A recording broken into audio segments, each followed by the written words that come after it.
Whistler.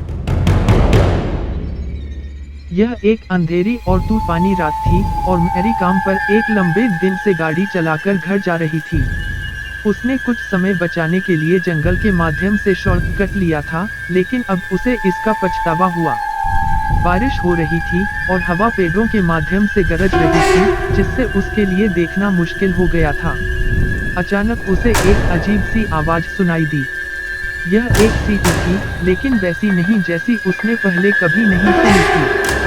यह एक चेतावनी की तरह एक नीची, शोकाकुल ध्वनि थी। मैरी ने इसे अनदेखा करने की कोशिश की और ड्राइविंग पर ध्यान केंद्रित किया, लेकिन सीटी बजती रही। यह जोर से और अधिक लगातार होता जा रहा था। अंत में, मैरी ने सड़क के किनारे खींच लिया और अपना इंजन बंद कर दिया।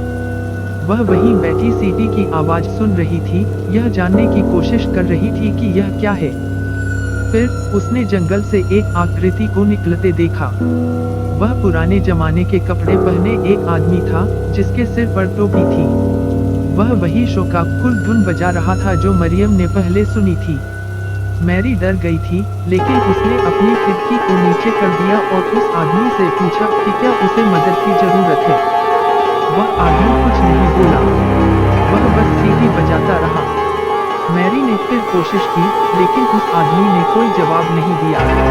असहज महसूस करते हुए, मैरी ने गाड़ी चलाने का फैसला किया। जैसे ही वह चली गई, आदमी ने उसका पीछा करना शुरू कर दिया। अभी भी वह भयानक धुन बजा रहा था। मैरी तेजी से गाड़ी चला रही थी, लेकिन वह आदमी हमेशा उसके साथ सीटी बजाता रहा।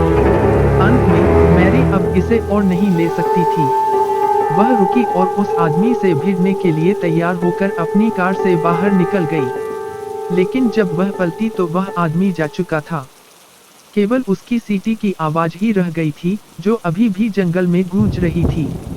मैरी अपनी कार में वापस आ गई और जितनी जल्दी हो सके उतनी तेजी से घर चली गई। जब वह वहां पहुंची, तो वह इस भावना को हिला नहीं पाई कि उसे देखा जा रहा है। उसने सीटी बजाने वाले आदमी के बारे में भूलने की कोशिश की, लेकिन हर बार जब उसने अपनी आंखें बंद की, तो उसे वह शोकाकुल धुन सुनाई दी। अगले दिन, मैरी ने एक ऐसे व्यक्ति के बारे में समाचार सुना जो उसके घर के पास जंगल में लापता हो गया था। उस आदमी का वर्णन उससे मेल खाता था जिसे उसने रात को देखा था। पुलिस को वह आदमी कभी नहीं मिला, लेकिन मैरी जानती थी कि उस रात उसका सामना किसी दूसरी दुनिया से हुआ था, और वह सीटी बजाने वाले की डरावनी आवाज को कभी नहीं भूल पाएगी।